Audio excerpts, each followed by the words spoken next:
Hello there! This is LEGO Dynasty, and today I'm bringing you guys my review of the LEGO Marvel Ghost Rider Mech and Bike. It is set number 76245, comes with 264 pieces, is rated ages 7 and up. Now this set retails in the United States for $34.99 and in Canada for $44.99. Now without further ado, let's kick off this review starting with the box. So as you can see, box is very nicely detailed with the background showing, the bike kind of wrecking the roads, essentially, kind of driving on what I assume to be at night. Looks very cool with the Ghost Rider, having this all sort of fire-esque like it would be. Back shows some other details, specifically how you can, how it is a mech. You can pull it off the bike and have your character, stand alone as well. So overall, box has some decent detail, but it doesn't show off everything you can do in the set, which we will get to. Take a look at the manual. It is a rendered image on the front, which again, as I've said in all of my playset reviews basically this year and going back to last year since this has been introduced, just doesn't look as good as it used to. Doesn't look as premium of a product as LEGO stands to be, and just something I'm going to keep bringing up that I don't like. Taking a look at the relatively small number of extra pieces you get in the set, especially for a set of this size. You get a small number because I feel like I've even in smaller sets gotten more pieces than this, but you can see some technical rods, some studs. So at the end of the day, this is all free LEGO essentially. These aren't included in the official piece count of the sets, so this is what I was left with. Generally, everyone will end up with the same number of pieces, but sometimes I found you might get another extra piece here or there because it's basically just added just in case, to ensure that the right number of pieces, especially of these smaller pieces, are included in the set. So it's all free, which is nice to get. Take a look at our minifigure. We have Ghost Rider, and he looks absolutely fantastic with his, nice sort of trench coat there. He's got his chain, and with this sort of piece here to, attack his enemies and roll them in, take them to wherever he needs to go. The back also has the chain sort of wrapped around, or both sides of the torso have the chain kind of wrapped around his torso and back printing there, which looks great.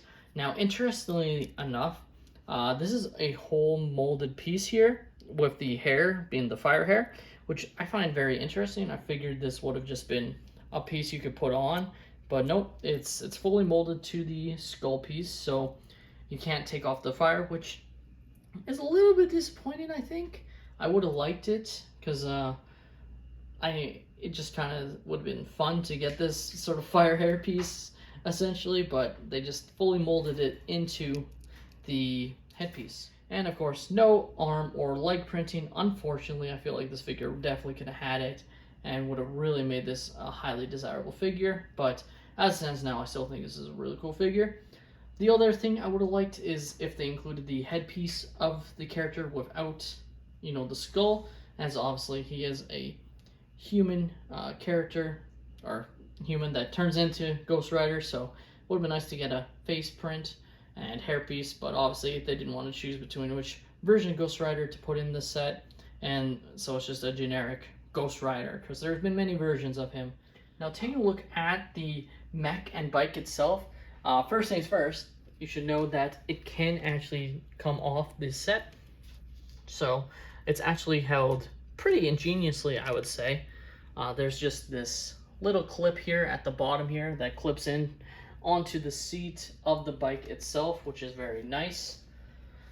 This is what the mech would look like by itself, and of course you can fit Ghost Rider in, but I'll just show off what it looks like without him for the time being.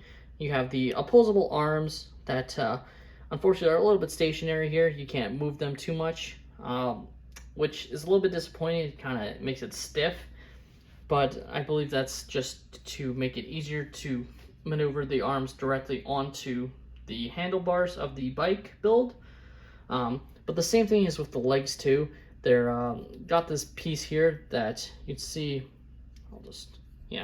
right here, like it's all one piece here, so it's not like one that you can bend, which I think I would have still preferred.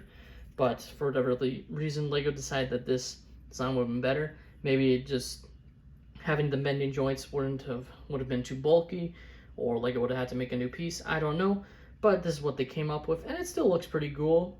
And it goes without saying, but he can stand straight and not fall over, which is very good to have, especially since he kind of leans back. Like I'll try and show. You can kind of see like the way the set is sort of designed. It really leans back, so you feel like it should fall over, but it doesn't. So I think that's very good. Taking a look at Ghost Rider inside the mech here, you can see just with his headpiece sticking out. This is what it looks like with him just sitting. So you can also have him standing, but that would have him kind of look a little bit weird, but I'll just show off what that would look like. You would have to move his arms just to make it so you can close this, but then it would look like that. So you can go either way, but the way it shows it on the box is to have the character sitting down, and it keeps his arms hidden like he's controlling the mech, just like that. Now, really the only other thing you can really move besides these arms and these legs to an extent is the hand pieces or the fingers. You do have a level of maneuverability, so you can close them or have them, you know, point or whatever you see fit, essentially, on both sides. So that's nice to see for sure as well. But the main reason to close these in is to sort of wrap around the handlebars to make it look like he's driving. Now the bike itself, I say, takes up the vast majority of the build, especially of the larger pieces of the set. So taking a look, it has some very nice design here with the fire shooting out the back there. It's got some nice orange translucent pieces for the rims. The front, looking down, it has sort of the Ghost Rider eyes, sort of skull design, which looks very cool. You can see the handlebars, which are movable to an extent. You can see, like, you can play around with it, but obviously you're meant to just have them being held by the Ghost Rider mech. You can see some of the very nice detail of the set, you know, using the foam piece here, some other piping. Looks really excellent, gotta say. Even the back with the sort of design there. Show off what it looks like on the bottom with the big wheel. And then this sort of, I believe this is a part from Bionicle. I don't think I've seen this part in a while, but I'm almost positive this piece here is from Bionicle. And they're kind of repurposing that to present, I can't remember what that, or know what that part would be called on bike, but I know I recognize it, so it's definitely works quite well, I feel like, for that piece. Now, like I said, there's this clip on the bottom here, and on the bike, there is this sort of, you can see a spot there where you can clip him in, which is what we will do. And then with the sort of, you kind of would move the legs into that position there, but you can really go any direction you wanted to.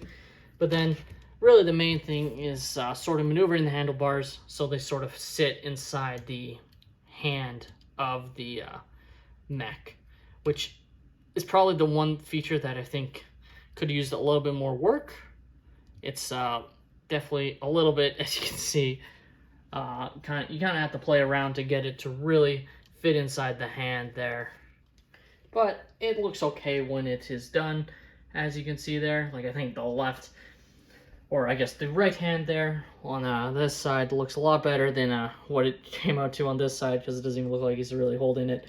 And that's just because you can't maneuver these down or anything. They're kind of just stationary, so you really have to just play around with the arms, which can be a little bit annoying, getting it into the right spot to where it looks good. As you can see there, like, that looks a little bit better, but it works okay. But I definitely feel like if you get it into a cool looking position, you're going to want to leave it as is, especially if you're just a collector like myself. Of course, if you're buying for kids, they're going to play with it, they're going to do whatever they want to the set, and that is fine. Now, with the wheels, it can move on smooth surfaces very well, I gotta say, and it is quite stable. It's not gonna tip over unless you make it tip over like that. So, as you can see, it moves quite well. It would move well on hardwood floors. Probably do okay on the certain carpet materials, but really would depend. And yeah, it's just fun to, you know, have it drive off. Of course, it does not have like any sort of stud shooters or missile launchers, which is sort of surprising on a set like this. You would have think Lego would have, you know, those are kind of staples, would have just been thrown in, but they opted not to, and as a result, that leaves you less play functionality than you might expect in a set like this. But I still think there's enough going that kids especially would still have a lot of fun with this set. The LEGO Marvel Ghost Rider Mech and Bike is an overall pretty good mech set, and it's definitely probably my favorite LEGO mech set that I've managed to get in the last year or so. You know, a lot of the mech sets have definitely been sort of LEGO's sort of continuing on from sort of the microfighters that we saw in Star Wars. It's kind of the same sort of idea, you know, a small little build with a single minifigure generally, unless it's a dual mech set, just for kids to get a certain character that they like in a cheaper set. And the only thing is, this set is not particularly cheap, coming in at $34.99 and $44.99. That's a lot more expensive of a mech set than what we've seen. Now, of course, it's generally double the piece count of those other mechs and has a whole bike build going for it. And as a result, I actually think this is a good value set for what you're getting. Of course, I said in every set, LEGO in general is expensive, so if you want to wait for the set to go on sale, it will go on sale at some point, whether it's on Amazon, Target, Walmart, Mastermind Toys, or LEGO themselves. This set will eventually go on sale. They all do at some point, especially sets like these. So you can definitely wait this set out if you wanted to, but I still think value-wise, if you wanted to go pick it up tomorrow, I definitely think you're getting enough value in the set itself that it is worth the retail price point. With that being said, that's all my opinion. So let me know your thoughts on the LEGO Ghost Rider Mech and Bike in the comments down below. Do you guys like the LEGO mech sets, or particularly this set? Because I definitely feel like this is a very big improvement on what we've seen in other mech sets. Just having the extra vehicle for the mech to drive. I think it's a fun concept that really makes this set a lot better than just having it be a Ghost Rider mech, essentially. Please leave a like and subscribe if you have enjoyed, and have a great day, everyone.